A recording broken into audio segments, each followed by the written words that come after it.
Hello மக்களே, சிவா எலி செம இன்ட்ரெஸ்டிங்காக போயிட்டுருக்கு. நம்ம செழியனோ இந்திராணி அந்த அவார்ட் ஃபங்க்ஷனில் சரியாக புகழ்ந்து தள்ளுறாங்க. அதே சமயத்தில் ரூமுக்குள்ளே அடைக்கப்பட்டிருக்க மோனிகாவை ரித்திகா வெளியில் கூட்டிகிட்டு வராங்க. அந்த கூட்டத்தில் மினிஸ்டருக்கு ஒரு ஆபத்து வர மாதிரி வர்மா அந்த இடத்துலயே வந்து கன்னை வச்சு மினிஸ்டரை மிரட்ட வராங்க. அது கூட நம்ம கபிலனும் மாஸ்க் போட்டு வராங்க.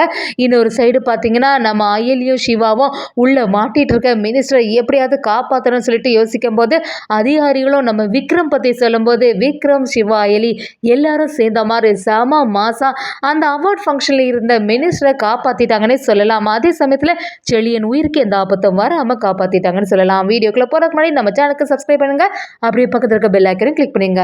அப்பதான் நான் போடுற வீடியோலாம் உங்களுக்கு நோட்டிஃபிகேஷனாக வரும். மோனிகா எப்படி இருந்தாலும் இந்திராணி அந்த இடத்துல அவமானப்படுத்துவான்னு சொல்லிட்டு அந்த ரூமுக்குள்ள அடைச்சி வச்சிடறாங்க. அயலியும் மோனிகாவும் எப்படியாவது வெளியில வந்துடலாம் சொல்லிட்டு ட்ரை பண்ணாலும் நடக்க மாட்டேங்குது. ஹெல்ப் ஹெல்ப்னு சொல்லிட்டு சத்தம் போட ஆரம்பிக்கிறாங்க.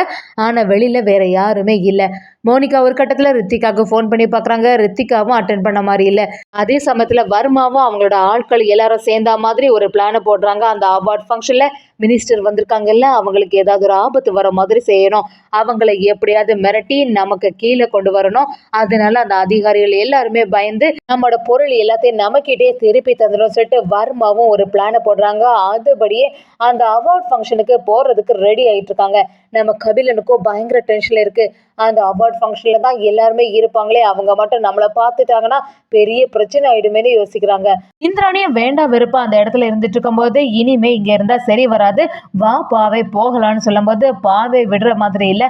அப்பாவோட ஃபங்க்ஷன் எல்லாமே முடியட்டுமா, அதுக்கப்புறமா வரேன்னு சொல்லிட்டு நம்ம இந்திராணியை சமாதானப்படுத்திட்டு இருக்காங்க. இந்திராணி கோபப்பட்டு நம்ம பாவை கிட்ட இதுக்கு மேல நீ இங்க நின்றுட்டு இருந்தேன்னா அதுக்கு அடுத்து சரியே வராது, வா போகலான்னு சொல்லிட்டு கூப்பிடுறாங்க. நம்ம ரித்திகாவும் மோனிகாவை தேடி போகும்போது ஒரு கட்டத்துல மோனிகா இருக்கக்கூடிய இடத்த கண்டுபிடிக்கிறாங்க. இந்த இடத்துல இருந்தா ஏதோ ஒரு சவுண்டு வருது. அப்ப இவங்களை யாரும் அடைச்சி போட்டிருக்காங்கன்னு சொல்லிட்டு அப்படியே மோனிகாவை திறந்து விடுறாங்க. மோனிகா கிட்ட வந்து என்ன இப்படி ஆயிட்டு, எதுக்காக இந்த ரூமுக்குள்ள மாட்டிட்டு இருக்கீங்க அப்படின்னு விசாரிக்கும் போது எல்லாத்துக்கும் காரணம் அந்த அயிலியா தான் இருக்கும். அவ தான் இந்த ரூமுக்குள்ள வச்சு பூட்டியிருப்பா. அவளுக்கு எல்லா விஷயமும் தெரிய ஆரம்பிச்சிருக்கமா இருக்கும். சரி, மினிஸ்டர் எல்லாம் வந்துட்டாங்களா, என்ன ஆச்சு அப்படின்னு விசாரிக்கும் போது நம்ம ரித்திகாவும் ஆமா அவங்களாம் அப்பவே வந்தாச்சு, எல்லாமே முடியவும் போகுது. அது மட்டும் இல்லாம அந்த செழியன் இந்திராணியை புகழ்ந்து தள்ளிட்டு இருக்கா. இங்க இந்திராணியை எப்படியாவது கூட்டிட்டு வந்து அவமானப்படுத்தலான்னு சொல்லிட்டு தானே நீங்க சொன்னீங்க. ஆனா இங்க எல்லாமே தலைகீழா மாறிட்டு இப்ப என்ன செய்யறதுன்னு கேட்கும்போது மோனிகாவும் சரி விடு, நமக்கு தான் இன்னும் கொஞ்சம் டைம் இருக்கே, எப்படியாவது இந்த இந்திராணியை இந்த இடத்துல இருந்து போக விடாம பாத்துக்கணும், சரியா அவளை அவமானப்படுத்தி விடணும்னு சொல்லிட்டு மோனிகாவும் ரித்திகாவும் ஒரு பிளான் போட்டு அந்த இடத்துக்கு வர நம்ம சிவா எலிக்கிட்ட அதிகாரிகளும் ஃபோன் பண்ணி சொல்ல ஆரம்பிக்கிறாங்க. அந்த இடத்துல ஒரு ஆபத்து இருக்க போது வர்மா அங்க வர்றதுக்கு ஒரு பிளானை போட்டிருக்கான். அதனால எல்லாருமே அலர்ட்டா இருங்கன்னு சொல்லிட்டு நம்ம அயலி கிட்ட ஃபோன் பண்ணி சொல்றாங்க. அதை கேட்ட அயலியோ சிவா கிட்ட வந்து சீனியர் இங்க ஒரு பிரச்சனை நடக்க போது, வர்மா ஏதோ ஒரு பிளானை போட்டு மினிஸ்டரை எப்படியாவது கைக்குள்ள கொண்டு வந்துடலாம்னு நினைக்கிறான் அப்படின்னு சொல்றாங்க. அது சமயத்துல கரெக்டா வர்மா அந்த இடத்துல என்டர் ஆகுறாங்க. வர்மாவை கொஞ்சம் கூட யாருமே எதிர்பார்க்கல. ஃபாஸ்டா வந்து நேரா அந்த ஸ்டேஜில் போய் மினிஸ்டருக்கு நெத்தியிலேயே கன்னை வைக்கிறாங்க. இதை கொஞ்சம் கூட யாருமே எதிர்பார்க்கல. சுத்தி இருந்த எல்லாருமே அப்படியே ஷாக் ஆயிராங்க. மோனிகா ரித்திகா எல்லாருமே பார்த்துட்டு இருக்காங்க. என்னடா மினிஸ்டருக்கு இப்படி ஒரு ஆபத்து வந்துட்டா அப்படின்னு சொல்லும் போது வர்மா கபிலன் அவங்க ஆளுக்கு எல்லாருமே சேர்ந்த மாதிரி அந்த கூட்டத்துல உள்ளவங்க எல்லாரையுமே கைதிகளா பிடிச்சு வச்சிருக்காங்க. இதை கொஞ்சம் கூட யாருமே எதிர்பார்க்கல. சிவா அயலி வெளியில நின்றுட்டு இருந்தவங்க அப்படியே என்ன ஆச்சு அப்படின்னு சொல்லிட்டு பதறி போய் உள்ள போலான்னு பார்த்தா அந்த டோரையும் பூட்டி போட்டிருக்காங்க. இப்ப என்ன செய்யறது, நம்ம வேற இப்படி வெளியில மாட்டிட்டோமே, வர்மா அந்த இடத்துக்கு வந்துட்டாங்க அப்படின்னு சொல்லி சிவா அயலி பயங்கரமா டென்ஷன்ல இருக்காங்க. அதிகாரிகளும் நம்ம அயலி கிட்ட பேச ஆரம்பிக்கிறாங்க.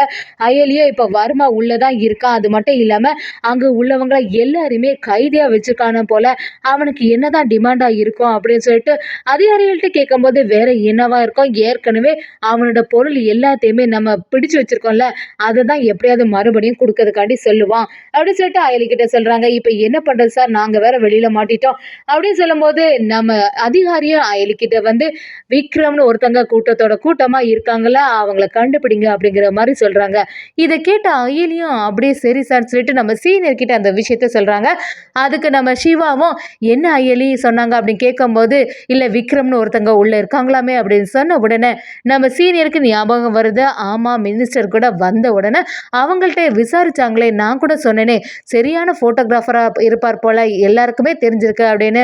அந்த போட்டோகிராஃபர் வேஷத்துல இருக்கவங்க நம்மளோட ஆபீசர் தானா அப்படிங்கிற மாதிரி நாம சிவாவும் அயலியும் பேசுறாங்க. வர்மாவும் கபிலனும் நம்ம நினைச்ச மாதிரி எல்லாமே நடந்துட்டு இருக்கு. கபிலனுக்கு கொஞ்சம் டென்ஷனாவே இருக்கு. என்ன இந்த ரித்திகா வேற இந்த கூட்டத்துல இருக்காளே, நம்மளோட முகத்தை கண்டிப்பா பாத்துடக்கூடாது, நம்ம இந்த மாஸ்க் எல்லாம் போட்டு தான் இருக்கோம், ஆனா ரித்திகாக்கு முன்னாடி போயிடவே கூடாதுன்னு சொல்லிட்டு நம்ம கபிலனும் கொஞ்சம் உஷாரா இருந்துட்டு இருக்காங்க. அதே சமயத்துல நம்ம ரித்திகாவும் மோனிகிட்ட வந்தாரு, இதுல மாட்டிட்டேனே சொல்லிட்டு ரித்திகா பயங்கரமா ஃபீல் பண்ணிட்டு இருக்காங்க. அதே சமயத்துல இன்னொரு பக்கம் இந்த விஷயம் எல்லாமே டிவியில டெலிகாஸ்ட் ஆகுது. இதை பார்த்த உடனே நம்ம உதய பெருமாள் குடும்பத்தில் உள்ளவங்க எல்லாருமே அதிர்ச்சி ஆயிடுறாங்க.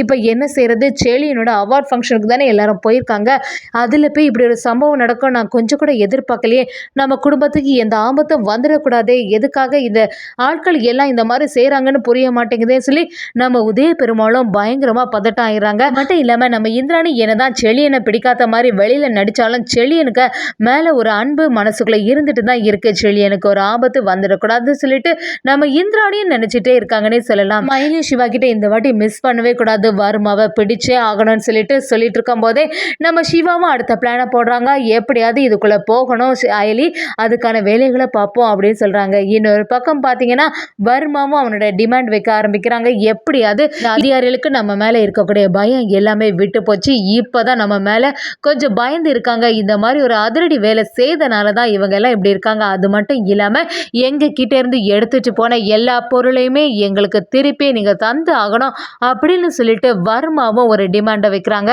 சிவாவும் அயலியும் வர்மா கிட்ட இருந்து எடுத்த எந்த பொருளுமே அவனுக்கு போய் சேரவே கூடாது, அது கண்டிப்பா அவன்கிட்ட சேராம நம்ம பார்த்துக்கணும்னு சொல்லி சிவாவும் அயலியும் அதிரடியா செமையா இறங்குறாங்கன்னு சொல்லலாம்.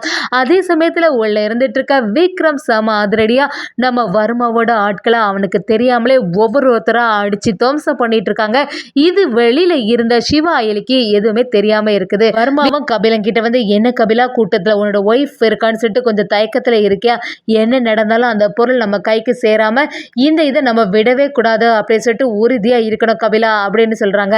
அதே சமயத்துல நம்ம ரித்திகாக்கு லைட்டா டவுட் வந்துருது, இதை பாக்குறதுக்கு நம்ம கபிலன் மாதிரி இருக்கானே அப்படின்னு சொல்லிட்டு யோசனையில இருக்கும்போது நம்ம கபிலனும் ரித்திகாவோட கண்ணுல படாத மாதிரி அவங்கள்ட்ட இருந்து எஸ்கேப் ஆயிட்டே இருக்காங்க. அதே சமயத்துல அந்த கூட்டத்துல உள்ளவங்களும் இவங்களெல்லாம் எதிர்த்து நம்ம இறங்கலான்னு சொல்லி ஆரம்பிக்கும் போது வர்மாவும் அந்த கூட்டத்துல உள்ள ஒருத்தங்களை அப்படியே சுட்டு தள்ளுறாங்க. இந்த சவுண்டு வெளியில கேட்ட உடனே நம்ம சிவா அயலி அப்படியே பதறி போயிடுறாங்க. அயலி கிட்ட என்ன அயலி, உள்ள ஒரு கன் சவுண்டு வேற கேட்டது, யாருக்காவது ஏதாவது பிரச்சனை ஆயிருக்குமா அப்படின்னு கேட்கும்போது நம்ம அயலியும் சீனியர் இருந்தாலும் இருக்கும், அந்த வர்மா அந்த பொருளுக்காண்டி எந்த எக்ஸ்ட்ரீம்னாலும் போவான், அவன் ஏதாவது ஒரு பிரச்சனை பண்றதுக்கு முன்னாடி நம்ம எப்படியாவது மினிஸ்டரை மட்டும் இல்லாம அங்க எல்லாம் வர்மா அடைச்சு வச்சிருக்க எல்லா ஆட்களையும் காப்பாத்தி கூட்டிட்டு வந்துடும் சொல்லிட்டு சிவா அயலி செமையா ஒரு அதிரடியான செயல் செய்யறாங்க. அதோட நம்ம விக்ரமும் சிவா அயலியோட சேர்ந்த மாதிரி வர்மாவுக்கு ஆப்பு வச்சுட்டாங்கன்னே சொல்லலாம்.